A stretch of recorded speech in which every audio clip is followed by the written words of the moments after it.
Өглөөний мэнд та бүхэндээ дахин уулзж байгаадаа баяртай байна. Сөүл хот дахь Галил Монгол чуулганы пастор Төрмөнх байна. За энэ өглөө эзний үгнээс бас хамтдаа суралцгаая. За би Библийн хэсгээс уншия. Тэгээд Иохан номын 3 дугаар бүлгийн 5 дугаар хэсгээс өнөөдөр хамтдаа суралцъя. Тэгээд бас ойлгосон зүйлийг та бүхэндээс хуваалцъя гэж бодож байна. За энд эзэн Иесус Христ бас гайхалтай өрөөлийг бас энэ онцгой ойлголтыг бидэнд өгсөн юм үйл явц болж байна. Есүс үнээр би чамд хэлье.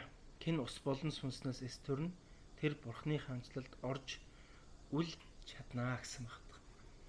Тэгэхээр энд Бурхны хаанчлал гэдэг ийм ойлголт байна. Тэгэхээр эзэн Есүс Христ хүн төрлөختөнд ирснээр Бурхны хаанчлалын тухай гайхалтай ойлголтыг, шинэ ойлголтыг, бас онцгой ойлголтыг өгсөн. Тэгээд энэ Бурхны хаанчлал дотор бид амьдарч мөн түүгээр зогсохгүй ирээдүйд бид тэр Бурхны хаанчлалд мөнхөд амьдрах тухай ойлголтыг хүн төрлөختөнд тунхагласан байдаг. Тэгэхээр яг энэ хаанчлалд орох тухай бас нандин онцгой өрөөлийг бидэнд өгсөн юм аа. Тэгэхээр энэ хаанчлалд орохын тулд хамгийн гол зүйл нь бид нэр дахин төрөх гэдэг энэ ойлголт байдаг. Тэгэхээр дахин төрөх гэдэг энэ ойлголтыг хүмүүс бид сонсохдоо тийм инээдтэй бас шоолмоор магадгүй бас ичгүүрд ормоор ч юм шиг ийм ойлголт байдаг. Гэхдээ энэ нь Бурхны хувьд боломжтой зүйл юм а гэдгийг маш тодорхойгоор Бурхан хүн төрлөختний амьдралд илчилж өгсөн байдаг.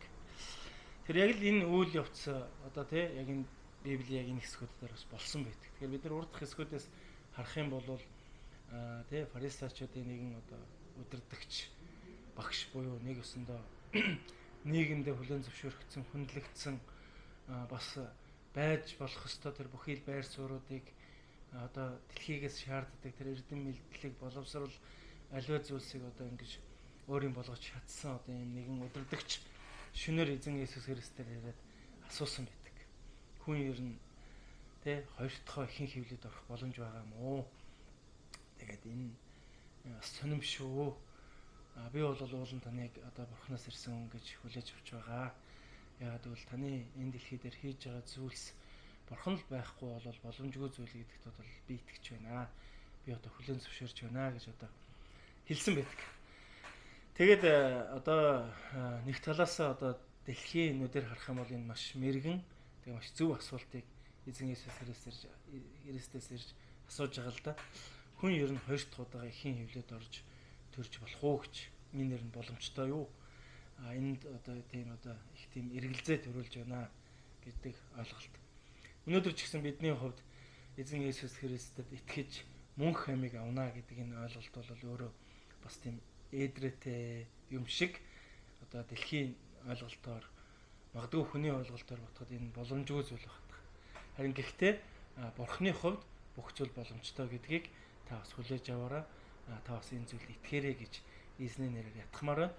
Тэгээд хүмүүр Бурханд итгэлээ өгч эзэн Есүс Христ хүн төрлөختний төлөө ирж итгэлээ өгсөн итгэлд итгэж үнэхээр тэр мөнх амийн эзэн байгаасаа гэж эзний нэрээр бас өрөөмөр байна. За тэгээд энэ үед эзэн Есүс Христ яг юу гэж хэлсэн бэ гэхээр дахиад тухайн хүний хариултанд маш тодорхой ойлголтыг өгсөн. Буюу энэ дахин төрөх нь ийм хоёр утгыг илэрхийлж байгааг нь хэлж өгсөн байна. За нэг нь юу гэхээр хин ус бол уснаас төрөх гэж байгаа. Хин гэдэг нь энэ нь бүх хүмүүсийн тухай ярьж байгаа. Хөгшин, залуу, хөөхөд, тэгээд эрэгтэй, эмэгтэй гэд хүн төрлөختөнд байгаа. Гадаад, дотоод ямар ч үндэстэн байж болно. Хүн гэдэг энэ оршихуйг тээж байгаа хүн бүртэй холбоотой зүйл буюу энэ хүн уснаас төрөх тухай ойлголтыг ярьж байгаа. Тэгэхээр нэг өсөндөө энэ нь усанд болохуулах буюу усаар өөрийгөө угаах тухай ойлголт. Хэр бүртгээ арилгах тухай ойлголтыг хэлж өгсөн гэсэн. Бид нар өглөө босоод усаар нүүр гараа угааж бүх гарт байгаа нүүрэн дээр байгаа хэр бүртгээ бид нар угаанж арилгадаг шүү дээ. Тэгэхээр үүнтэй адил хүн яг энэ усаар болохуулж тэгэл усан дотор юу нэгсэндээ үрд байх боломж байхгүй шүү дээ. Харин энэ усаар бид нар одоо хэр буртыг буюу одоо энэ бүх зүйлийг угаах нь одоо хуучин хүнээсээ салах тухай ийм ойлголтыг хэлж өгч байгаа гэсэн. Нэг өсөндөө хуучин хүнээ өхүүлээд шинээр амьдрах тухай ойлголт гэсэн. Нэг өсөндөө усаар одоо төрнө гэдэг нь бурхантай холбоо тогтоох гэсэн ойлголт байна. Тэгэхээр хуучин хүнийг өхүүлж шинээр бид нар дахин амьдрахдаа бурхантай холбоо тогтоон амьдрах тухай ойлголтыг хэлж өгсөн байна. За хоёр дахь ойлголт нь юу вэ гэхээр сүнснээс буюу ариун сүнсээр төрөх тухай ойлголт. Тэгэхээр ариун сүнсийг ер нь бол ихэвчлэн бас галаар төсөөлдөг л дээ. Одоо төлөөлүүлдэг. Тэгэхээр гал гэдэг ойлголт бол монголчууд бидний хувьд бол бас юм өргөн хэрэглэн байдаг. Одоо бид нар өдөр тутмынхаа амьдралдаа яг одоо сүүлийн үед хотчоод янз бүрийн одоо тоног төхөөрөмжн дээр хоол ундаа хийж ийн л. Тэгээ ер нь бол бид нар эрт дээр үе харах юм бол галан дээр хоол хүнсээ хийж иддэг.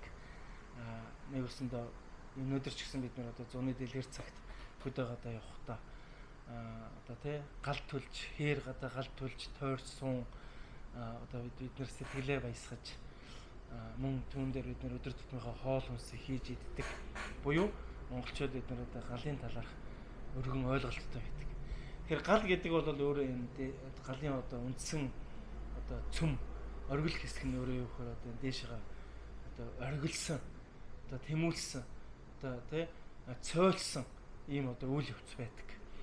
Тэгэхээр яг үүндээ яг ариун сүнсээр тэр сүнсээр дахин төрнө гэдэг нь өөрөө тэр сүнс дотор цойлох тэр сүнсэнд өөрийгөө одоо өгч тэр цойлолтын донд амьдрах тухай буюу бүр нарийнаар ярих юм бол энд амар тайвны тогтоогч болон одоо амьдрах тухай амар тайвныг тэгээ энэ дэлхийн амьдралдаа бид нар тэр амар тайвныг тэр бурхны хаанчлалыг бий болгох тухай ойлголтыг хүлээж авах гэсэн одоо зүйл байгаа.